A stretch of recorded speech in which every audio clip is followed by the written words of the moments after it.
Thank you very much, Harley. Thanks for joining us today, everyone, for the Price Talks Policy in a Pandemic series. I'm Jack Knott. I'm the Dean of the USC Price School of Public Policy, and I'm very proud today to introduce Christine Beckman, who is the Price Family Chair in Social Innovation, as well as a professor in the Price School. Today, Christine is going to discuss the impact on the working family during COVID-19.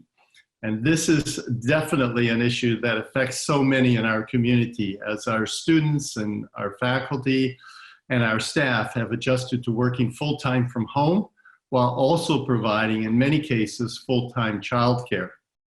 And we see that in many of the conversations about reopening, the critical issue of childcare is just simply ignored. I'm so pleased that Christine's research touches on these issues, giving a voice to essential workers as well as working families who are often overlooked in many policy-making processes.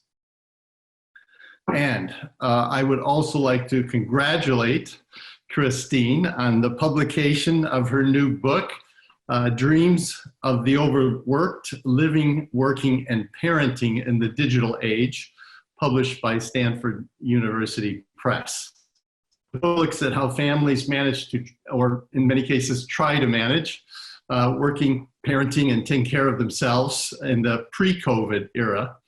And she and her co-author, Melissa Mazmanian, talk about these issues through the stories of 9 families that they followed for several months at a time. Their in-depth observations of everyday life, sitting with people in their homes, often in the evening or on weekends, means that they observe firsthand what different families are struggling with and how they made it work. Today, she's going to talk about how these lessons might apply to what families are experiencing in our current COVID environment. This will serve as just a taste, a brief introduction to this topic, as Christine will be back with us on June 24 to moderate an extended Price Talks session on productivity during COVID-19 issues for working families. So I want to thank you, Christine, for being here, and now I'm going to turn it over to you. Thank you. Terrific. Thanks, Jack. Good afternoon, everybody. You know, the pandemic has been extraordinarily difficult for so many people. People have lost their jobs and their loved ones. The last few weeks have brought outrage and protests and hard discussions about systemic racism and policing, the murder of George Floyd, Breonna Taylor, Ahmaud Arbery, and now Rayshard Brooks. And for working parents, which is our topic for today, it is really the privileged ones who are employed and juggling full-time childcare and full-time jobs. And so that's who I want to talk about today. And I'm in this category. I've got 2 children in college who returned home in March and have been taking classes from Los Angeles. And I've been incredibly fortunate. They can manage their own schedules. I have a room for them to sleep, and they actually contribute to the household. They cook and they can even clean. My co-author, Melissa, who Jack mentioned, has struggled more. She has a 5-year-old and a 12-year-old, and a partner who's an essential worker and needs to go into work every day. And the support system that enabled her to work full-time, you know, the school system and the childcare providers that they had have completely disappeared. And now it's the very rare Zoom call when her 5-year-old son doesn't show up on our call with a very urgent request that needs mommy's immediate attention. But Melissa knows that she's privileged too. She still has a job.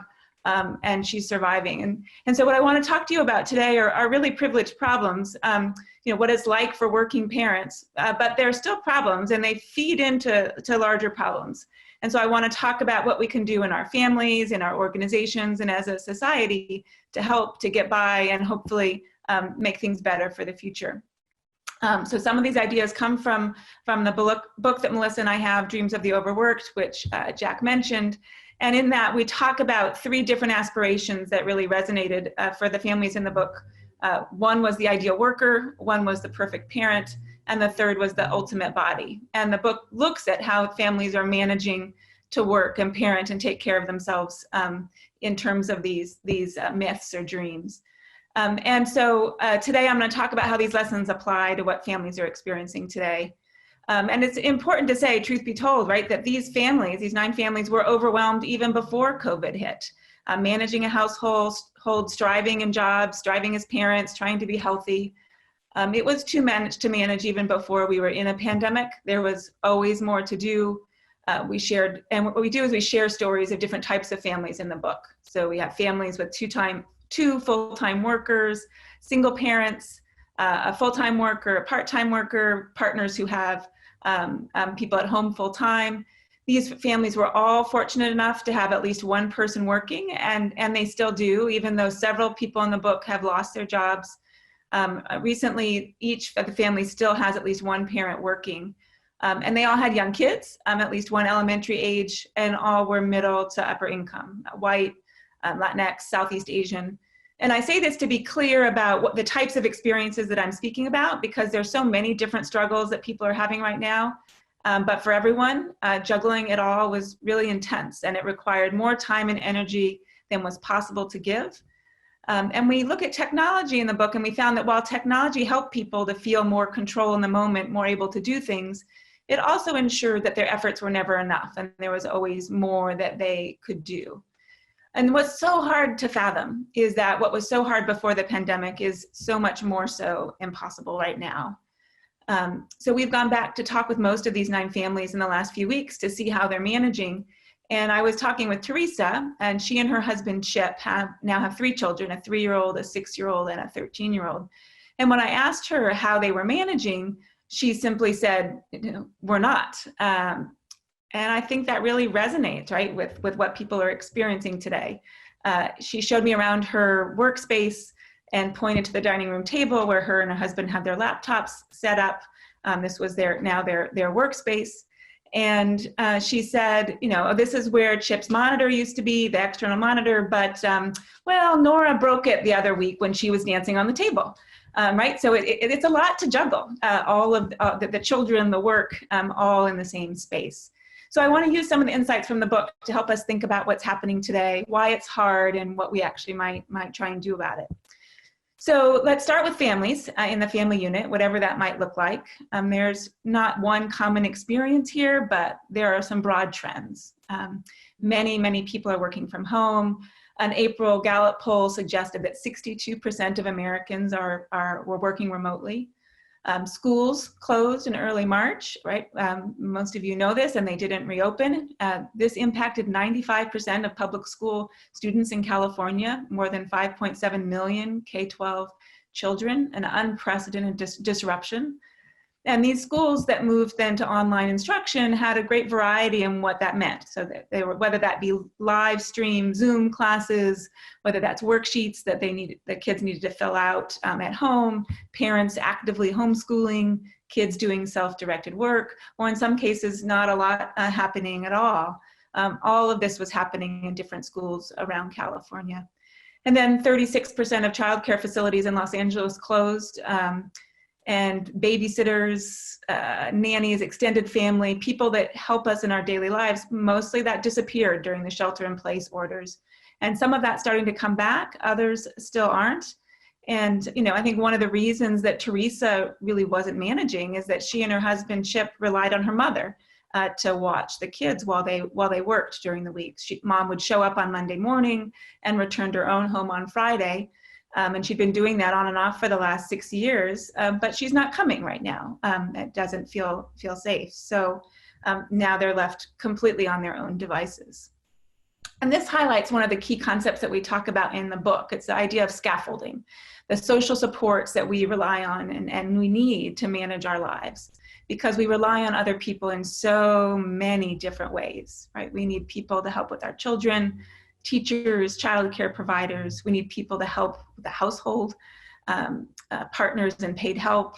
We need people to help do our work. We rely on our coworkers and our bosses. And what kind of scaffolding people have really looks different in different families. Some have a partner at home who can scaffold their efforts at work. But single parents, which is really a full 25% of families today, they have to rely on neighbors, friends, family, and paid help to get their kids to school, to be fed, to be cared for when they work. And 60% of families have two incomes, and so they can rely on each other, but they also need additional paid and unpaid help to make it all work. So everyone needs help. It's literally impossible to work full time. And even when children were in school, right, there was at least these 2 hours between when school ended and when your workday ended that needed to be figured out. So I'm sure this resonates with you. It's likely that you both give and receive scaffolding to those around you. And Teresa's mom and the after-school childcare providers they use she provided this for Teresa and Chip. And so what the pandemic has meant is that most families are trying to keep themselves afloat without the scaffolding that they've spent time and money and energy building and maintaining. And people have been left for the last few months, with the people just living within their walls while sheltering in place. And, really that's simply not enough help. That's not sustainable. It's not something we can continue to do. Right, but you know all this. All I've done so far really is put a new label on the people that you rely on every day, that the scaffolding. And the question really is, how do working families manage without their scaffolding during the pandemic, and how do they try to rebuild it? And so I have a few thoughts about conversations and what might help. So if I start sort of within the home and within the families, first we need to recognize how much needs to happen to keep a household afloat. And without scaffolding to rely on, it has to be done by fewer people who are in close proximity. And this invisible work is undervalued, under or unpaid work. And we need a better language to describe it, because when we don't see what needs to be done and who does it, emotions rise and tempers flare, especially when we're in close proximity. So if one person is doing all that work, especially in today's world as a working parent, it's really overwhelming. And to be really clear, women are bearing the brunt of the extra housework and childcare. Women generally spend 2 hours more a day on household labor and caregiving.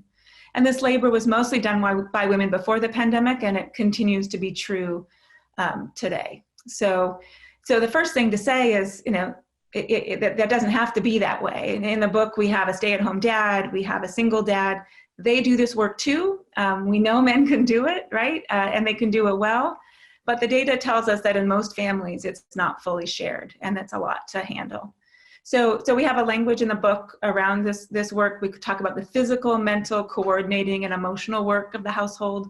The physical work are the things that you see, right? That's making dinner, doing a load of laundry, cleaning, homeschooling, bath time, the physical work. The mental work is the work of making a shopping list or planning a birthday party, researching what are you going to do with the kids this summer, tracking when someone has outgrown their shoes. So that's the mental work. The coordinating work, that's the work of calling someone to repair a broken refrigerator. An easy way to see who does this work is to ask who has the babysitter's phone number in their cell phone, who makes those calls, who sets that up. That's the person doing the coordinating work. And it's remarkable how much time people have to spend on this kind of coordinating work. And then finally, we talk about the emotional work, the work of appreciating the help and support of those that are doing the physical work for them, whether that be partners, neighbors, extended family, teachers. Knowing when your child's been a handful on a given day, and being especially thankful for the help that you receive. In my family, where we both work full time, my husband knows that if he's cooking dinner, right, if he's doing the physical work, he's also in charge of the mental work, deciding what to have and putting the ingredients on the shopping list, as well as the coordinating work, figuring out what time it works to eat for everyone's different schedules. I just want to show up and not have to think about any of those things. So finding a language to talk about the invisible work doesn't make it go away. It doesn't make it easier to get done. But by making it visible, we can share it, we can appreciate it happening, and sometimes we can decide which work we can let go of because there's just simply too much on our plate. When it's just in our heads, we can't share, we can't easily check in with each other about whether it needs to get done, and we often then don't value the work itself or those doing it. Now, the other observation for families is that people are having to recreate scaffolding in new ways since schools and main daycares have not been available. And there's a real need to create some new structures of support. So I've been reading about several certainly new trends, for one being millennials with young kids moving home to live with their parents for help. If they can work remotely, and city living is expensive. So we know if they have school-age children, that will not work once school starts, but for the spring and for the summer, if parents have space and the ability to help, you're seeing a lot of young families doing that because they need the scaffolding, they need the help. We've also been reading about what they're calling pods or bubbles, sort of these smaller family units of friends or neighbors, sort of quarantining together, not just for social reasons, but for scaffolding, so they can take turns supervising the kids, cooking, right? And I think the idea here is really thinking beyond nuclear families. David Brooks had a nice cover piece in The Atlantic a few months ago where he wrote about the nuclear family and how it was really common only for a very brief moment in white America in the 1950s and early 60s, but it really became ingrained in our cultural mythology. And that's not the way most families look. And there's a deep tradition actually in African American households where there's been a long tradition of community mothering because Black women have always had to work to support their families. They were excluded from dominant views of motherhood. There's a sociologist named Dawn Doe at University of Maryland who's written about this. She has a book called Mothering While Black. And this idea that we need a community and we rely on a community for parenting, I think is really resonant and important for us to think beyond the nuclear family for parenting and all the work that we need to get done. So in the interest of time, I'm not going to go talk explicitly about homeschooling and parenting here. I'm happy to talk about that in the Q&A. We have a chapter in the book on parenting. I'll just simply say that given all that's been put on parents' plates, it's important to point out that there's just limits to what we can accomplish at work and as parents right now. And you have to give yourself a break. You have to ratchet down the expectations of what you can manage at work and at home. We need a solution that's sustainable, and I don't think we've seen that yet in the last 3 months. I think people are really stretched to the breaking point. So that leads me to the workplace. I'm an organizational scholar, so it would be remiss for me not to talk about what organizations can actually do here. But these are not new problems. These problems are just more visible today than they've been before. So many organizational assumptions that we have assume that there's someone else watching our children, figuring all that out, that people don't have other priorities.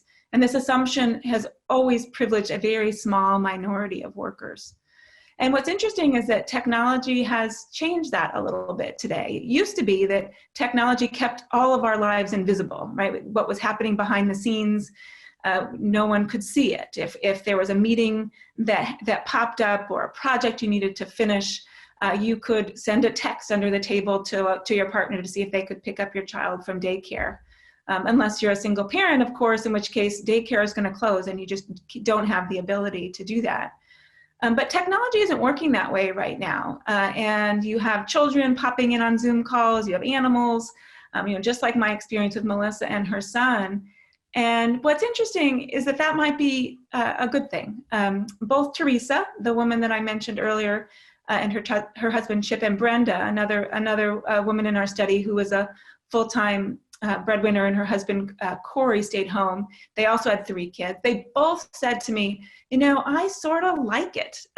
In the beginning, people would apologize about their kid storming in, but I know people better than I did before. I can see their full lives. I can, the rules are gone. And that gives us a chance, I think, to adjust our expectations of ourselves and each other and to really understand how complex those lives are and think about work a little bit differently. So that's the upside to all the Zoom bombing that might be happening.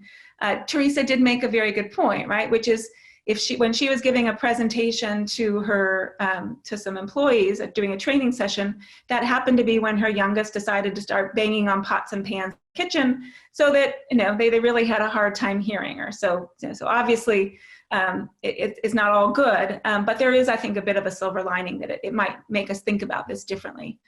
Teresa, like many, would end up in the car to find those quiet spaces. But it really all depends on the family structure that you have, the age of your kids, the kind of workspace that you have, whether you have a private space or not.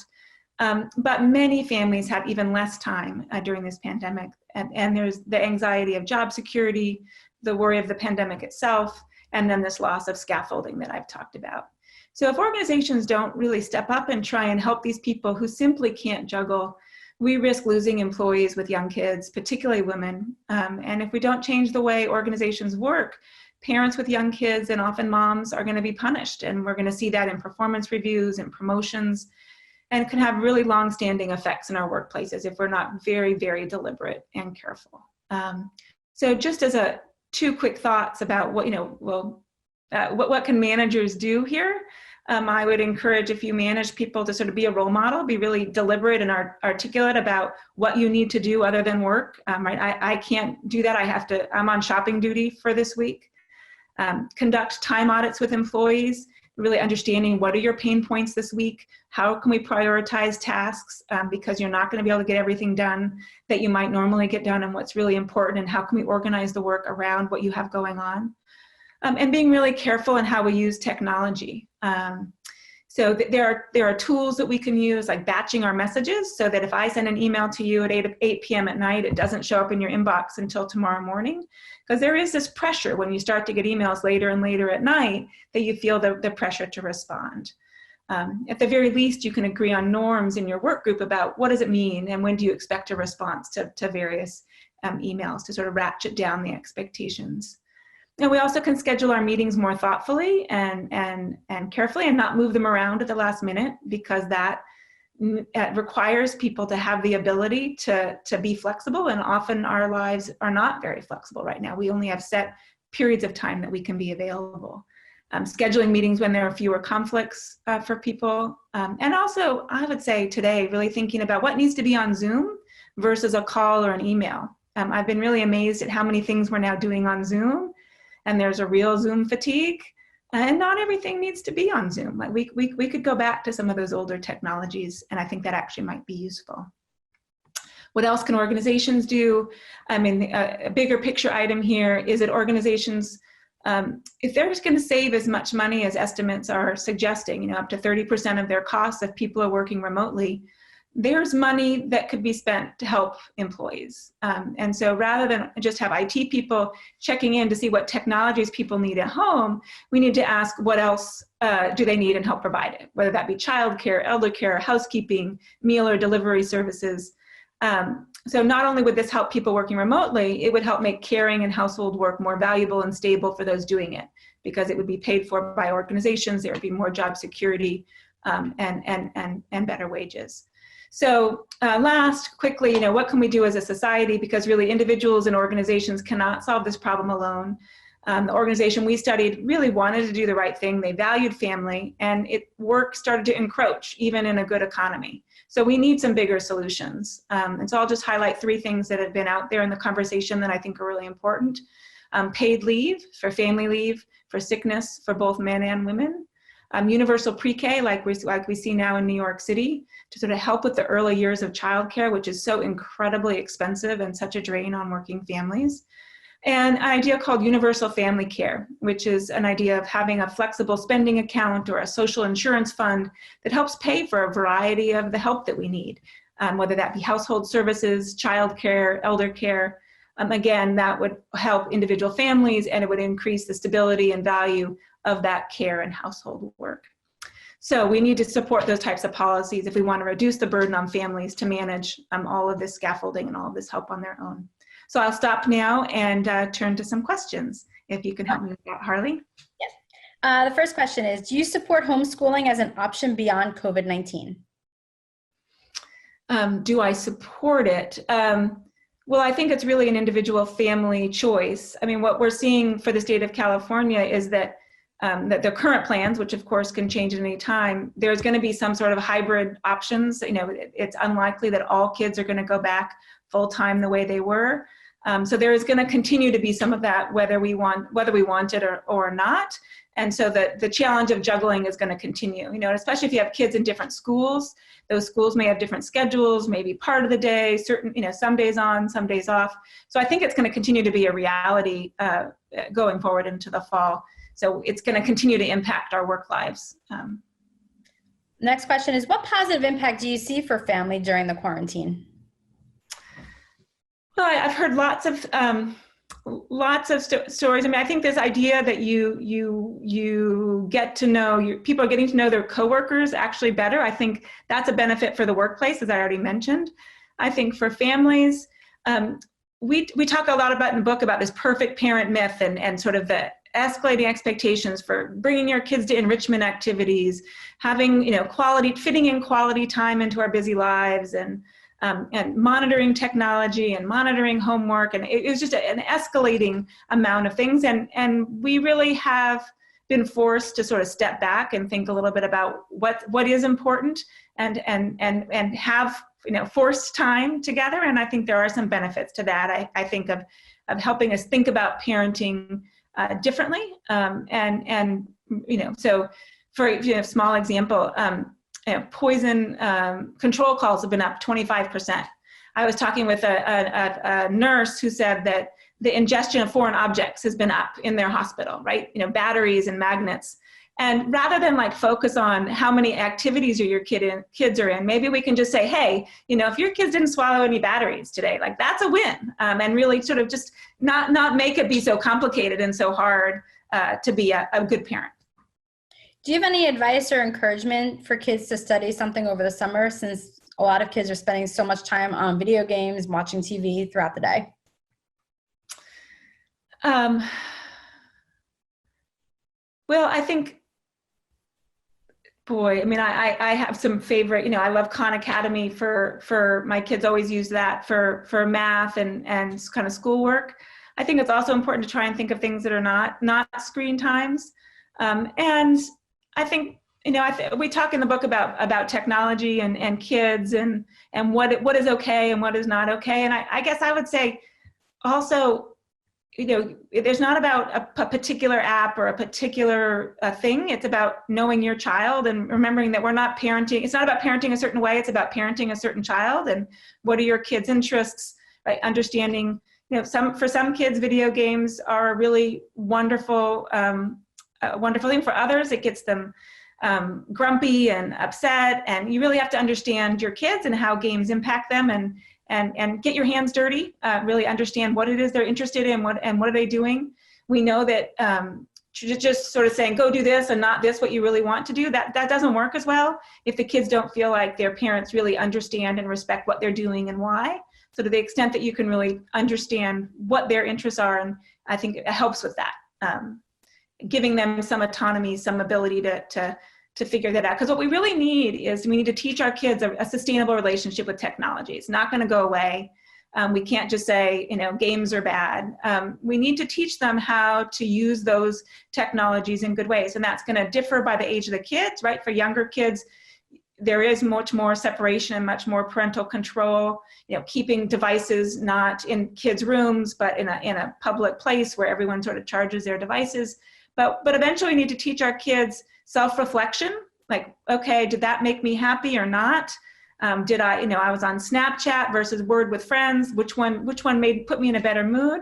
And we need to teach them self-regulation because at the end of the day, right, I can see this with my kids now, right, who are in college. I have no control over what they do on their devices.